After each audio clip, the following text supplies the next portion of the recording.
Thank you. Thank you for clicking on my video. I am Yo. The channel is Wipe the Lipstick Off the Pig. This is part 3 of my genealogy journey titled Afro Aboriginals of North Carolina, Hidden in Plain Sight. These two lovely souls are my great-grandparents, Joe Sykes and Trudy Tarkington Sykes.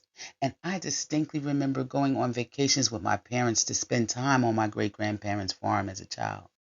I recall those North Carolina trees never seeming to end in height, and the air was so much fresher than what I was used to. And even in present day, I remember the aroma and unmatched delectable taste of my granny's southern cooking. Yummy. Mm. Although the property was humble, there was a rich air of culture and a certain prominence that I felt. But I couldn't understand because in school, I was being taught that the only contribution melanated people made was their duties in serving the non-melanated. I did not get an impressed feel from my great-grandparents at all. They owned their own land, they were religious, and they were filled with love. Thus, stuff didn't add up. There was talk of having Indian blood and a mention of Cherokee on my mom's side. And by the way, these grandparents from my mom's side, these great-grandparents. And Blackfoot on my dad's. When I embarked on my genealogy search, I recall getting angry and asked my mom, why didn't they tell us? Why didn't we know? Well, I came across an article that eloquently describes why, and I'm going to share it with you. But before I do, I would like to introduce you to Zion Bowser. He's in the first circle at the top. He is my fifth great grandfather, and he was known as a farmer, but more so a mariner out of Cape Hatteras. I already introduced you to my great grandfather, Joe Sykes. And of course, I'm your hostess, Yo, at the bottom.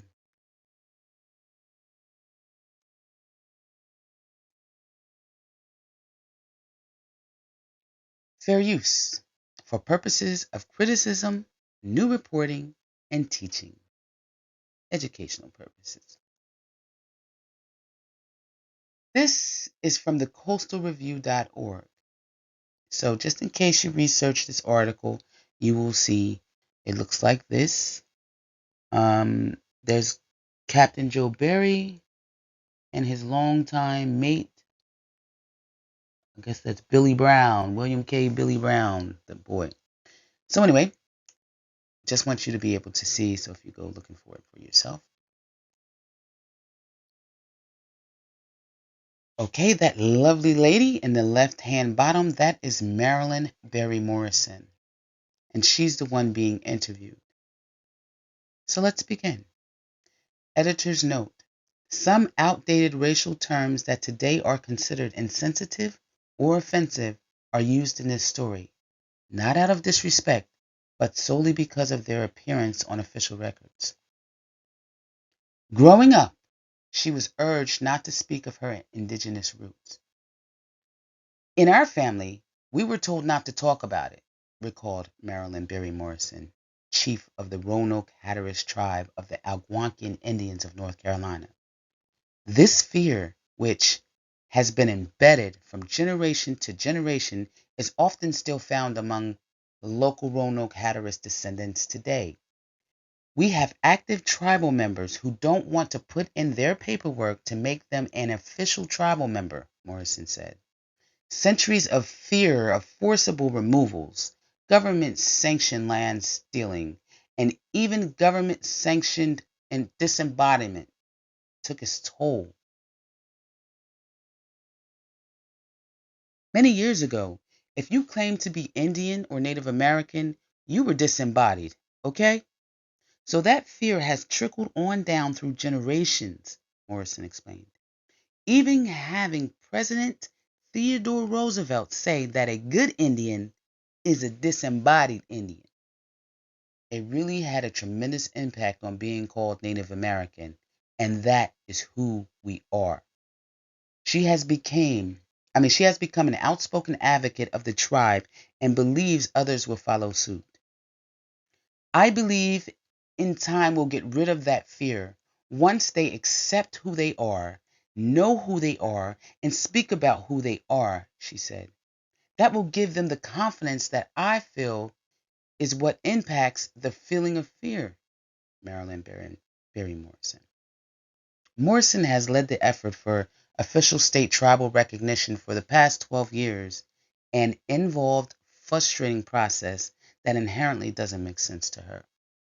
We have a rich heritage and have been able to prove and establish who we are, and we just don't understand why it's taking so long, said the Elizabeth City resident, whose parents, both their families, were from Manteo. Our families never left, she said of the many members and descendants of the Roanoke Hatteras tribe. They were the subject of anthropologist Frank G. Speck's field studies in 1916 when he noted the indigenous ancestry of the local Berry, Daniels, Pugh, and Westcott families, according to the nonprofit Algonquian Indians of North Carolina, Inc.'s website. Speck wrote in 1924 that more than 100 indigenous descendants lived on the islands.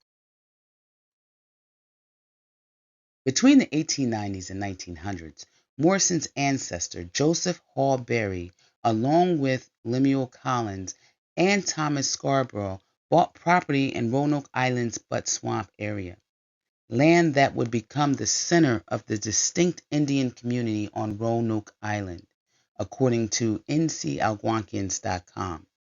Archaeological research shows that Native Americans have lived in northeastern North Carolina for at least 10,000 years and probably longer, according to archaeological studies in the northern coastal zone of North Carolina by David Sutton Phelps. That's 41 times the length of the United States' existence as a country. And long before conservation efforts were ever dreamed of or needed, stewardship was simply an innate part of everyday life, Morrison said. The forests, the swamps, the rivers, the landscapes were all nurtured by our people, she said. We lived with nature, and everything that we had came from nature. Our food, our clothes, our shelter, and we were appreciative of that, she continued. Our creation story also centered around the ocean, the sand, and the coast. Hatteras was our fishing ground, and Roanoke was hunting grounds, she said. You have a lot of mixture or intermarrying between the tribes, and that's one reason why we carry two names, Roanoke Hatteras. Algonquian was the language all local tribes spoke. Each was part of the Algonquian nation. The North American continent was divided up in nations, she said. There was an early treaty, so I'm told, that required each nation to protect a certain portion of the continent. The Algonquian nation is the East Gatekeeper, so it was our responsibility to protect the East land that runs from Canada through the southern tip of Florida, she added. So I guess we didn't do a good job by letting the Europeans get in and mess up our land. The first English venture into North America was at Croatoan, present-day Hatteras. The original name was Croatoan, which was changed to Croton. And then the English, for some reason, changed it to Hatteras in the early 1700s, Morrison said. Historically, Morrison said the tribe gardened, hunted, and fished, using bones and shells for utensils and regalia. Tanned animal skin and fur became clothing.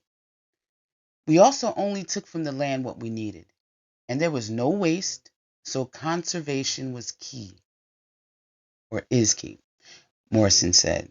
Mother Earth was sacred to us, so we didn't have to worry about trashing. We were a very clean people. The Roanoke Hatteras also worked with natural environmental transitions. Everything was free-flowing, Morrison said. Water flowed in one direction, so you know not to block that off. It wasn't until we had all this development that we disturbed Mother Nature, Morrison continued. We are keepers of the land. It hurts to see that they built a dog park on sacred land up at the airport in Manio. And it further hurts seeing developers coming in and ruining nature's land. That strips the animals of their homes and also kills our forests and wetlands. The greed of man is a downfall. She suggests taking small steps to help address climate change. If we learn to reduce and reuse and recycle and buy less stuff and only buy what you need, that would be a good thing we can contribute to help address this global issue, Morrison said, sharing with others a way of life. Centuries before the phrase Southern hospitality was coined, it was intrinsic cultural practice of the indigenous people here.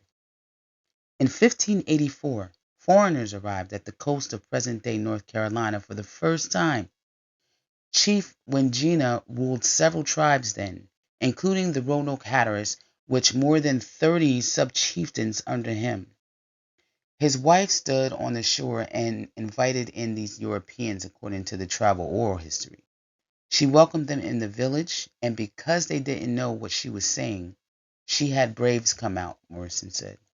The braves swam out and carried these foreigners on their backs, then washed their clothes and fed them, she explained. Some stayed, but when their rationings were depleted, they left.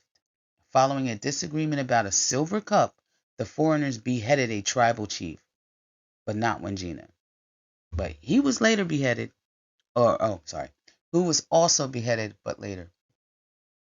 After we had taught them how to survive on our land and opened our homes to them, they in turn beheaded our chief, Morrison said.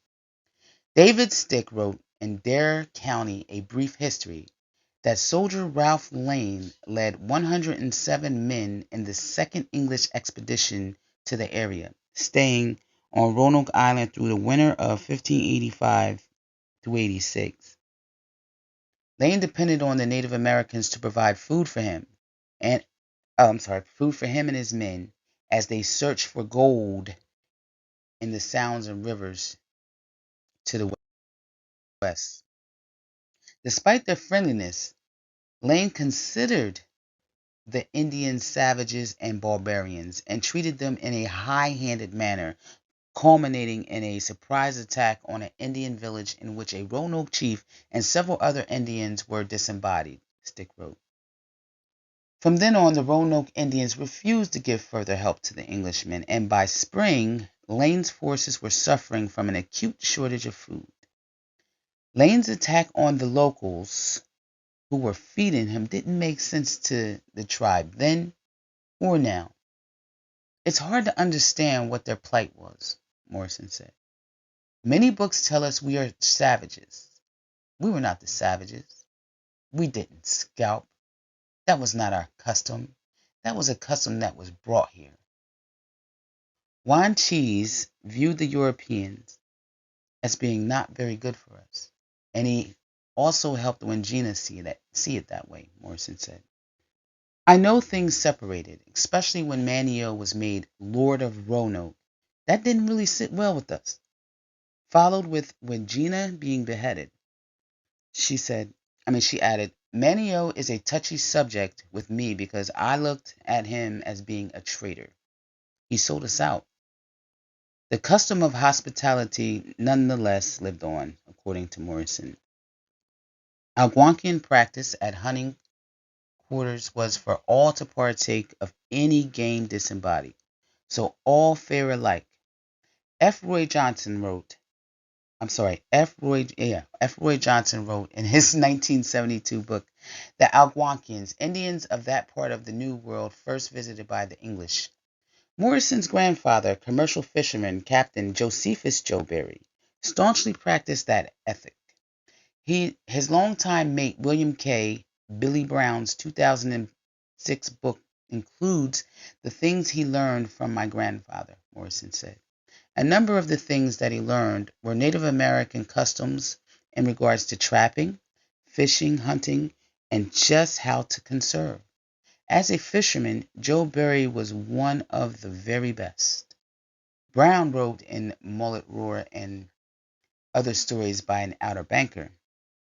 Joe had one habit that he may have been he had one habit that may have been a weakness or a strength, depending on how you look at things. Brown wrote, whenever Joe found fish, he always called other boats that were in the area and invited them over to share in the catch. A number of things that he learned were Native American customs in regards to trapping, fishing, hunting, and just how to conserve. As a fisherman, Joe Berry was one of the very best, Brown wrote in Mullet Roar and Other Stories by an Outer Banker. Joe had one habit that may have been a weakness or a strength, depending on how you looked at things, Brown wrote. Whenever Joe found fish, he always called other boats that were in the area and invited them over to share in the catch. He continued, I used to say, Captain Joe, maybe we should catch a few before we call anybody. He'd always say, I was not raised that way, Bill. I was taught to share my good luck with others. Every captain at Oregon Inlet knew this about Joe and respected his rare generosity. They disembodied us on paper. The 1940 census lists Captain Joe Berry and his family members each as Negro, including son Wheeler C. Berry, Morrison's uncle, who would later become a Roanoke Hatteras tribe elder. But racial categories eliminated indigenous people as effectively as the many other government-sanctioned means, including the Trail of Tears, employed for this purpose. In Morrison's father, Joe Berry's family, prior to the 1900s, every member in his mother's and father's household was listed as white, and then they changed it to black. Morrison's older sisters told her. Believe it or not, on my mother's wedding certificate, it says she was white, Morrison said. It says in her early years she was mulatto, and then she became black. So when they ask genealogists to work with us, they are ready to tell us, oh, well, you're not Indian. You aren't Indian. How can they tell us who my ancestors are when I know who I am? That's another way they disembodied us on paper. The records are not correct. Only her cousin Eagle Collins, who is in his 60s and was born in Hawaii, has a birth certificate that includes Native American on it, Morrison said. Her family spans all skin tones, from the whitest of white to the blackest of black. And she said we have blue eyes, gray eyes, but we're all the same blood. A 1991 article by Susan Greenbaum, What's in a Label? Identity Problems of Southern Indian Tribes, published in the Journal of Ethnic Studies, confirms this pervasive issue for indigenous Southerners. In Alabama, North Carolina, Virginia, and other southern states, the terms mulatto, colored, and even black were frequently used to designate either full-blooded Indians or mixtures of white and Indian. After the removals, Indians ceased to be an operative census category in most counties in the South, Greenbaum wrote. Indians who remained were categorized somewhat capriciously among the various remaining options, she continued. Designations were highly unstable. The same person could shift back and forth between black, white, and mulatto. Greenbaum found in 1896 through 1902 poll tax records for the Mowa Choctaws in Alabama that 62% of tribal members had been enumerated as both white and colored at different intervals during that brief period. During the country's era of enslavement, Native Americans were often listed as free persons of color, and they sometimes bought enslaved Africans in order to rescue them. Europeans attempted to enslave Native Americans, but because they knew the land better than the foreigners, they were able to escape. The Africans brought from another continent did not have that advantage, Morrison explained. One distant relative, Abijah, bought her husband Solomon, and at her death, she willed her husband to her son to make sure that he would never be enslaved again, she said. Because there were laws against Native Americans marrying white or black people. That was one way they got around it, she explained. and she was not the only one. According to oral history tradition, Morrison's great-great-grandfather, Reverend Zion Hall Berry, planted more than 7 churches in northeastern North Carolina, always by waterways, and facilitated escapes for formerly enslaved persons. These churches range from Haven Creek Baptist Church in Manio to Antioch Baptist Church in South Mills to Cornerstone Missionary Baptist Church in Elizabeth City. Morrison believes in correcting the untruths regarding Indigenous history. We have a story that has gone untold for too long, for far too long. Those who are standing in fear need to stand boldly and speak about our culture, our heritage, and tradition, she continued. We need to start speaking out boldly so we can reconstruct all these lies and start telling the truth about what actually happened. That's the only way our children are going to be enlightened and learn to grow and be able to pass these truthful stories on to their children in the future. Okay, now that was the article. Time for my commentary. Critically think. Wake up. With all of the vast information being revealed, do you really believe that copper colored people here in America are shunned, disembodied on the regular, and kept in poverty solely because of the color of their skin? The sundown towns, the redlining, the e-migration, the forced man-made lakes, parks, and destruction of what was once thriving copper-colored towns, the constant surveillance, defamation of character, and gaslighting. You gotta admit, the creation of the FBI is impressive. It was formed to make sure that there would be no unity amongst our people, no Messiah, not my words, not my thought, but J. Edgar Hoover owns that ladder. The systematic foot on melanated necks is way too extreme to surround simply the color of the skin. Think. There are other nationalities where people have the same skin tone, if not darker, and are not persecuted to the extent of the quote, African American, unquote, around the world. You see, I was indoctrinated as a child, and I was forced to watch that fictitious, nonsensical concoction known as Alex Haley's Roots, which is psychological warfare to an adolescent mind. I wore the medallion of Africa around my neck in the 90s as a teen. Heck, I've even rocked that Flavor Flav clock. Which came first, the chicken or the egg? I don't know. Who knows? But I wore those items due to societal conditioning and the fact that I had no clue about my family's history with the exception of a few hints here and there that were casually blurted out from my parents, such as we're Black Irish, we're Blackfoot Indian, we're Cherokee, on such and such side. Listen, we were hoodwinked and bamboozled. We have a history, a historical presence in every continent on the face of this earth. There is no one size fits all to our copper colored people, especially us here in America. For those of us that have a rich history in the South, please do your ancestry and verify your family's history for yourself. Don't wait for someone else to tell your story. It's time we tell our own story. And if you hear me, thank you so much. May Father God bless you. Thank you for your support. Please don't forget to like, share, and subscribe.